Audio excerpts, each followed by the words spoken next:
Hello नमस्ते सर्वांना। आजची recipe आहे सांबर खिचडी। सांबर खिचडीला लागणारे साहित्य आणि कशी बनवतात त्याची मी रेसिपी सांगते तुम्हाला। इथे कुकर घेतलेला आहे, गॅस ऑन केलेला आहे, त्याच्यामध्ये तेल टाकलेलं आहे आणि थोडं तूप टाकलेलं आहे। तुम्ही फक्त तूप पण टाकू शकता, या तूप नसेल तर फक्त तेल पण टाकू शकता। त्याच्यानंतर थोडीशी जिरं टाकलेलं आहे फोडणीला। त्याच्यानंतर अद्रक आणि लसूण थोडंसं लांब लांब कापून ते टाकलेले आहे। त्याच्यानंतर कढीपत्ता टाकलेला आहे। कढीपत्ता टाकल्यानंतर हिरवी मिरची टाकलेली आहे। तुम्हाला जेवढं तिखट पाहिजे त्याप्रमाणे तुम्ही हिरवी मिरची टाकू शकता। अगर लहान मुलं जर खाणार असतील तर तुम्ही हिरवी मिरची अवॉइड केली तरी सुद्धा चालेल।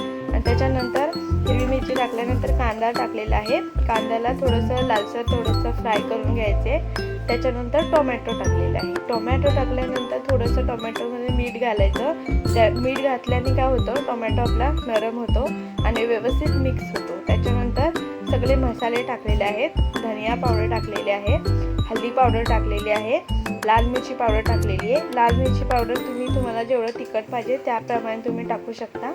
आणि सांबर मसाला टाकलेला आहे। त्याच्यानंतर चिंचेचं पाणी घातलेलं आहे। ते तुम्ही थोडा वेळ 10 मिनिटं भिजवून ठेवल्यानंतर चिंचेचं पाणी करायचे आणि ते घातल्यानंतर सगळं व्यवस्थित मिक्स करून घ्यायचे।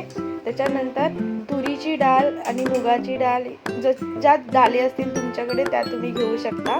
आणि तांदूळ ते 15 ते 20 मिनिटं भिजवून स्वच्छ धुवून घ्यायचे आहे। आणि त्याच्यानंतर थोडंसं गूळ टाकलेलं आहे। गुळाने थोडी चव जास्त येते खिचडीला। आणि मग आपण इथे तुम्ही बघू शकता धुतलेले तांदूळ आणि डाळी टाकलेले आहेत। मिक्स डाळ पण भेटते, ती पण तुम्ही टाकली तरी सुद्धा चालेल। आणि ते व्यवस्थित मिक्स झाल्यानंतर थोडंसं अंदाजे तुम्हाला जेवढं पातळ पाहिजे त्याप्रमाणे पाणी घालायचे आणि मीठ घालून घ्यायचे आणि झाकण लावून शिट्टी करायची। 3 ते 4 शिट्ट्या करायच्या। आणि ते बघू शकता तुम्ही सांबर खिचडी रेडी झालेली आहे आणि खूप टेस्टी सांबर खिचडी होते ही। तुम्ही घरी ट्राय करा, तुम्हाला नक्की आवडेल।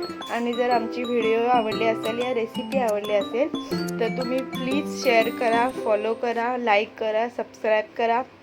आणि इथे तुम्ही बघू शकता खूप छान खिचडी झालेली आहे। दह्यासोबत या पापड लोणचं जे काय असेल ते त्याप्रमाणे तुम्ही खिचडी खाऊ शकता। Bye bye.